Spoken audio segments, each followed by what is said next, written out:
Hello everyone, welcome to exam treasury.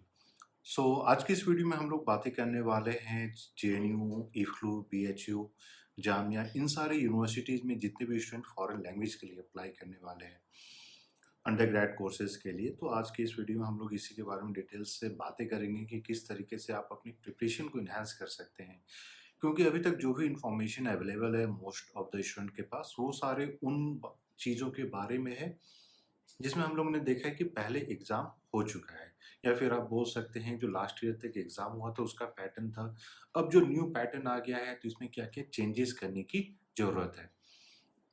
तो आज के इस वीडियो में हम लोग इसी के बारे में बातें करेंगे। तो जितने भी ऐसे स्टूडेंट हैं जो इस बार आप लोग एंट्रेंस एग्ज़ाम देने वाले हैं, और अगर अभी तक आपने चैनल को सब्सक्राइब नहीं किया है तो प्लीज़ चैनल को भी सब्सक्राइब कर लें, सो दैट जो भी टाइमली अपडेट्स हम लोग प्रोवाइड करते हैं वो सारा आपको मिलता रहे। इसके साथ-साथ एग्जाम पेजी के द्वारा जो है क्लासेस प्रोवाइड की जाती है, डिटेल स्टडी मटेरियल होता है, क्वेश्चन बैंक, टेस्ट सीरीज, सारा कुछ प्रोवाइड किया जाता है। तो इन सब के बारे में भी जानने के लिए आप लोग कॉल या मैसेज कर सकते हैं। हम लोग का नंबर है 8448878849। तो आइए अब बातें करते हैं इस बार के एंट्रेंस एग्ज़ाम के लिए, और जब भी आप प्रिपरेशन कर रहे हैं तो आपको किन-किन बातों का ध्यान रखना है, सो दैट आप अपनी प्रिपरेशन को एनहांस कर सकते हैं। सबसे पहले अगर हम लोगों ने लास्ट ईयर तक देखा था, जो एंट्रेंस एग्ज़ाम के सिलेबस होते थे वो प्रिटी वेल डिफाइंड होते थे। नॉट बाय द यूनिवर्सिटी, लेकिन आप मान लीजिए 10-15 ईयर्स के क्वेश्चन पेपर देखते हैं तो एक आपको रफ आइडिया मिल जाता है कि क्या पूछा जाएगा। लेकिन इस बार अगर हम लोग मान लीजिए देखते हैं जो एंट्रेंस एग्ज़ाम होने वाला है, तो उसमें आपको इंग्लिश पढ़ना है और जनरल टेस्ट का एग्ज़ाम देना है। जनरल टेस्ट का अगर हम लोग सिलेबस देखते हैं तो उसमें है आपको करंट अफेयर्स देखना है, जनरल नॉलेज देखना है, रीजनिंग देखना है, क्वांटिटेटिव देखना है। तो इसमें जो सबसे डिफ़िकल्ट वाला पार्ट हो जाता है वो है करंट अफेयर्स और जनरल नॉलेज। और जनरल नॉलेज को भी अगर आप कंपेयर करते हैं तो जनरल नॉलेज ज़्यादा डिफ़िकल्ट हो जाता है, और क्यों डिफ़िकल्ट हो जाता है इसके बारे में भी देखेंगे। लेकिन इससे पहले मैं आपको बता दूँ कि इंग्लिश अब उतना ही इम्पोर्टेंट हो गया है। अगर आप लास्ट ईयर इंग्लिश के वेटेज को देखे होंगे किसी भी एंट्रेंस एग्ज़ाम में, तो रफ़ली मान के चलिए कि 25% होता था। लेकिन इस बार 40 क्वेश्चन्स आपसे इंग्लिश में पूछे जाएँगे, या बोल सकते हैं कि 50 क्वेश्चन पूछे जाएँगे, और उसमें आपको 40 क्वेश्चन्स आंसर करने ही करने हैं। दूसरा वहीं अगर जनरल टेस्ट में हम लोग बातें करते हैं तो जनरल टेस्ट में 75 क्वेश्चन पूछे जाएँगे, जिसमें से आपको एटलीस्ट 60 क्वेश्चन्स आंसर करने हैं। जेएनयू का अगर हम लोगों ने कट ऑफ जो लास्ट ईयर तक देखा था तो रफली 75 टू 80 अगर आप कहीं पे भी स्कोर कर रहे हैं तो आप सेफ ज़ोन में हैं। लेकिन इस बार उस चीज़ को किस तरीके से हम लोग सेफ ज़ोन में जा सकते हैं, क्योंकि पैटर्न चेंज हो गया है, अलग-अलग टॉपिक वाइज़ वेटेज डिफरेंट हो गया है, प्लस जनरल नॉलेज में भी मान लीजिए अगर आपसे 25 क्वेश्चंस पूछे जाते हैं, तो ये वो क्वेश्चंस हैं जिनको आप इग्नोर नहीं कर सकते हैं। तो प्रिपरेशन को किस तरीके से एनहांस किया जाए? जनरल नॉलेज में क्या है ना, जो टॉपिक है इसमें आपसे हिस्ट्री पूछे जाएँगे, ज्योग्राफी पूछा जाता है, आपसे जो है कल्चर ऑफ इंडिया के बारे में क्वेश्चन पूछे जा सकते हैं, और वहीं वर्ल्ड हिस्ट्री या वर्ल्ड ज्योग्राफी से भी आपसे क्वेश्चन पूछे जा सकते हैं। इसके साथ-साथ आपके जो है जो प्रेज़िडेंट ऑफ इंडिया हो जाता है या इंडियन पॉलिटी है, वो पूछे जाएँगे, जो गवर्नमेंट स्कीम्स है, जो गवर्नमेंट इनिशिएटिव्स है, वो सिग्निफिकेंट हो जाता है। तो आप ओवरऑल देखिएगा तो अपने आप में जो टॉपिक्स हैं काफ़ी ज़्यादा वास्ट हो जाती है। फॉर एग्जाम्पल अगर हम मान लीजिए हिस्ट्री की बात करते हैं, तो हिस्ट्री में एक साइड एंशिएंट हिस्ट्री है, मेडिएवल हिस्ट्री या मॉडर्न हिस्ट्री है। एंशिएंट हिस्ट्री में इम्पोर्टेंट आर्किटेक्चर्स या टेम्पल स्ट्रक्चर्स इम्पोर्टेंट हो जाते हैं। मेडिएवल हिस्ट्री में रिगार्डिंग द वार्स हैं वो इम्पोर्टेंट हो जाता है, किंग्स के बारे में इम्पोर्टेंट हो जाता है। तो ये सारा अपने आप में बहुत वास्ट है, क्योंकि 1-2 किंग तो थे नहीं इंडिया में जिनको कवर अप कर लेंगे तो हो जाएगा।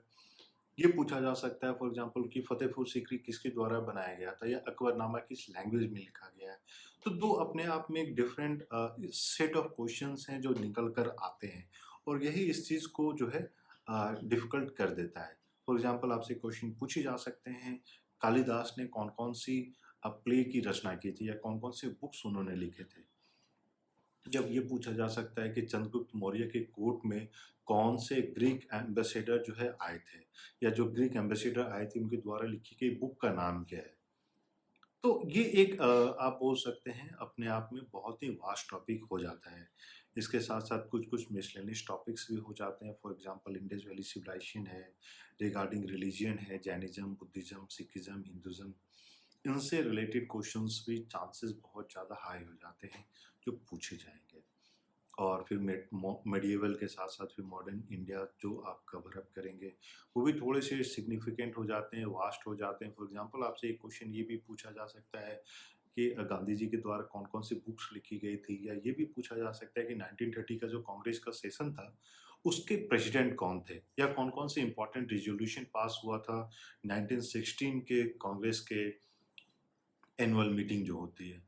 तो इन सारी चीज़ों को देखिएगा तो अब सवाल ये होता है कि प्रिपरेशन कैसे किया जाए? तो एक साइड है जहाँ पे हम लोग को इंग्लिश प्रिपेयर करना है, दूसरा साइड हो जाता है जहाँ पे हम लोगों को जीके प्रिपेयर करना है, करंट अफेयर्स प्रिपेयर करना है, मेंटल एबिलिटी या रीजनिंग आपको प्रिपेयर करना है, क्वांटिटेटिव एप्टीट्यूड के बारे में भी आपको प्रिपरेशन करनी है। तो इन सारी चीज़ों को देखिएगा तो एक चीज़ पे कि हम लोग को बहुत ज़्यादा फोकस करना होता है, वो है कि आप कितने ज़्यादा से ज़्यादा क्वेश्चन प्रैक्टिस कर सकते हैं। फॉर एग्ज़ाम्पल अगर हम लोग इंग्लिश को देखते हैं तो वोकैब अगर आप छोड़ दें, फॉर एग्ज़ाम्पल एंटोनिम, सिनोनिम को छोड़ दिया जाए, आइटम्स एंड फ्रेजेस को छोड़ दिया जाए, तो ये 3 ऐसे सेक्शंस हैं जहाँ पे आपको क्वेश्चंस को लर्न करना पड़ेगा, याद करना पड़ेगा। लेकिन वहीं अगर हम फिल इन द ब्लैंक्स देखते हैं, कॉम्प्रिहेंशन देखते हैं, स्पॉटिंग एरर होता है, सेंटेंस इंप्रूवमेंट होता है, स्पेलिंग्स होता है, तो जहाँ पे आप जितना ज़्यादा प्रैक्टिस कर सकते हैं, उतना ज़्यादा आपको फ़ायदा होगा। और इसी के लिए एग्ज़ाम तेजी की तरफ से जो पूरा स्टडी मटेरियल जो प्रोवाइड किया जाता है, क्लासेस प्रोवाइड की जाती है, इसमें हम लोग 20 सेट्स आपको कंप्लीट इंग्लिश के प्रोवाइड करेंगे, जहाँ पे 50 क्वेश्चंस पर सेट होगा। इसके साथ-साथ हम लोग एंटोनिम के 10 सेट्स प्रोवाइड करेंगे प्रैक्टिस के लिए, सिनोनिम्स के 10 सेट्स हो जाते हैं, कॉम्प्रिहेंशन के 10 सेट्स हो जाते हैं। क्योंकि जितना ज़्यादा आप प्रैक्टिस करेंगे, उतना ज़्यादा चांसेस है कि आप एक्यूरेटली क्वेश्चंस को सॉल्व कर पाएँ। वहीं अगर हम लोग जनरल टेस्ट की बात करते हैं, तो जनरल टेस्ट में रीजनिंग और क्वांटिटेटिव एप्टीट्यूड, जो दोनों एक ऐसा सेक्शन है जहाँ पे आपको सिर्फ प्रैक्टिस करने की ज़रूरत है। अब प्रैक्टिस भी किस तरीके से किया जाए? जैसे मान लीजिए किसी भी टॉपिक को आप उठा लेते हैं, रीजनिंग के किसी भी टॉपिक को उठा लीजिए, फॉर एग्जांपल नंबर सीरीज ही हम लोग क्यों ना देखें। तो क्वेश्चन ये, आपको जब प्रैक्टिस करने के लिए बैठ रहे हैं तो ये कोशिश कीजिएगा कि अलग-अलग ढंग से कैसे सॉल्व किया जाए। या फिर मान लीजिए ब्लड रिलेशन के क्वेश्चंस जब आते हैं, तो एक ही टाइप के क्वेश्चंस को प्रैक्टिस नहीं करना है।